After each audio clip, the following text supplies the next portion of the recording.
Deməli, belə bir sual gəlib. Elçin Məmmədov qeyd eləyir. Salam Elşad müəllim. Canlı yayımları açıb vaxtınızı bizi məlumatlandırmağa ayırdığınız üçün təşəkkür eləyirəm. Mən demək olar ki, suallarıma sizin çıxışlarınızdan və videolarınızdan cavab tapıram. Buna görə də Allah sizdən razı olsun deyirəm. Lakin TikTok səhifələrində, daha doğrusu sosial şəbəkələrdəki videolarda daha çox söyüşlərə rast gəlirik.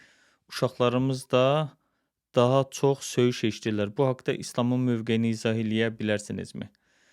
Dostlar, deməli, mən bu suala görə də həqiqətən Elçin qardaşıma təşəkkür eləyirəm. Allah razı olsun gözəl sözlərinə görə də. Əslində bu mənim də danışmaq istədiyim məsələlərdən biri idi. Çünki təəssüflər olsun ki, ömrümdə eşitmədiyim qədər söyüşü sosial şəbəkələrdə eşidirəm.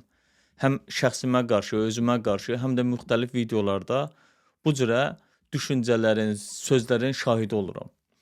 Halbuki dostlar, müsəlman əlindən və dilindən heç kimə zərər verməyən, başqaları müsəlmanın əlindən və dilindən zərər görməyən, heç kimə aşağılamayan şəxsdir. Yəni insandır. Yəni bir vətəndaşdır. Ona görə də məsələn müsəlman danışığı ilə də başqasına seçilməlidir. Ağzından gözəl sözlər çıxmalıdır. İslamda hansı vəziyyətdə olmasından asılı olmayaraq, hətta inkarçıya söymək də, kafir olaraq qəbul ediləni təhqir eləmək də, yəni bu cür çirkin davranış olaraq qəbul edilir. Çünki söyüş insanlar arasında kinə gətirib çıxarır, nifrətə gətirib çıxarır, düşmənçiliyə gətirib çıxaran bir yanaşmadır, bir tərzdir, bir ifadə qüsurudur. Söyüş söymək nalayiq, pis, ədəbsiz, kəskin sözlərlə təhqir eləməkdir. Əslində biz Qurana baxdığımız zaman söyüş sözünü görə bilirik. Çünki ərəb dilində də məsələn bununla bağlı səbb sözü var, şətm sözləri ilə ifadə edilir. Bundan başqa məsələn bizim də Azərbaycan dilində işlətdiyimiz məsələn tənə sözü var, lənət sözü var. Yəni bu mənada da işlədildiklərinə şahid oluruq. Dostlar, baxın Quranda səbb sözü 2 dəfə işlədilir. İkisi də Ənam surəsinin 108-ci ayəsində. Ayədə deyilir ki, Allahdan başqalarına tapınanları söyməyin. Yoxsa onlar da bilmədikləri üzündən düşməncəsinə Allahı söyərlər deyir. Yəni fikir verin, Allahdan başqasına ya da başqalarına Tanrı kimi qəbul eləyənlərə qarşı da söyüşdən istifadə edilməməsi qəti olaraq bildirilir. Bundan başqa qeyd elədiyim kimi Quranda məsələn bizim dilimizdə də istifadə olunan tənə eləmək sözü var. Məsələn kiminsə gizli işini, nöqsanını, eybini, qüsurunu ya da hansısa xoşa gəlməz cəhətini üzünə vurmaq, sonra bir növ danlamaq, məzəmmət eləmək mənasına gələn bu söz də əslində Quranda işlənilir. Quranda 2 ayədə keçir. Biri Quran-Kərimin 4-cü surəsi olan Nisa surəsinin 46-cı ayəsində, digəri də Quranın 9-cu surəsi olan Tövbə surəsinin 12-ci ayələrində.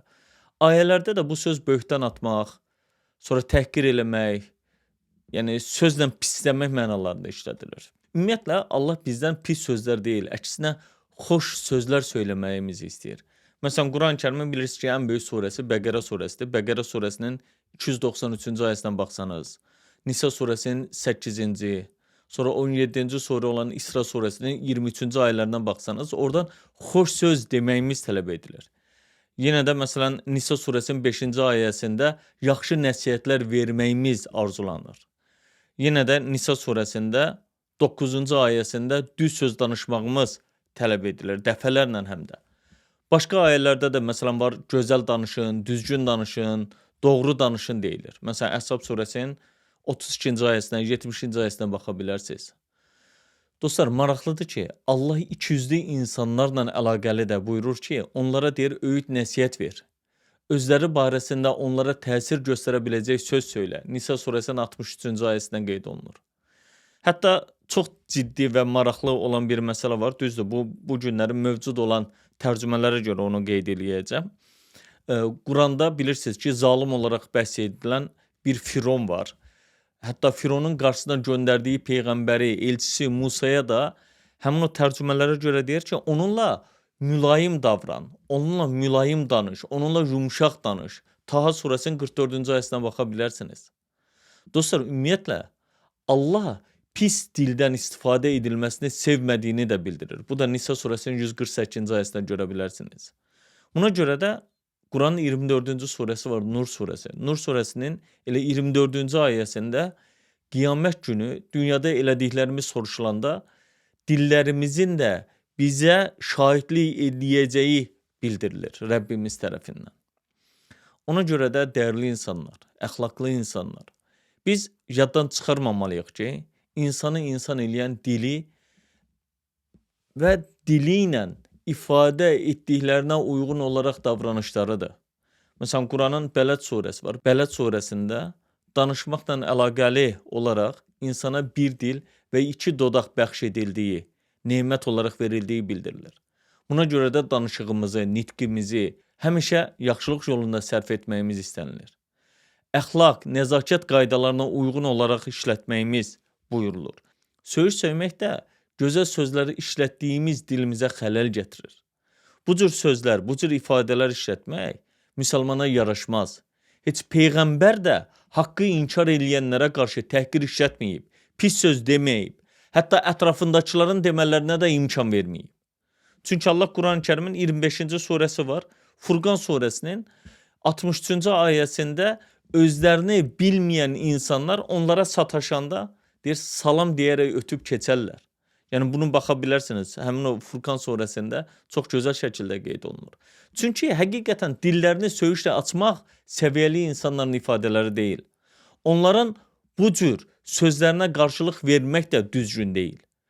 Çünki pis söz deyənə aiddir. Biz bu düşüncə ilə hərəkət eləməliyik. Bu fikirlə, düşüncə ilə hərəkət elədiyimiz zaman bunun ən doğrusu olduğunu görəcəyik. Ona görə də qarşıdakı insanın səhvinə səhvlə cavab verilməz. Aşağılayaraq, təhqir eləyərək qarşılıq verilməz. Çünki müsəlman nemət olaraq verilən dilinə pis söz gətirməz. Dostlar, biz yaddan çıxarmamalıyıq ki, bunlara görə Yaradana mütləq cavab verəcəyik. Ona görə də biz dilimizi hər bir zaman gözəl sözlərlə cavab verməyə çalışmalıyıq.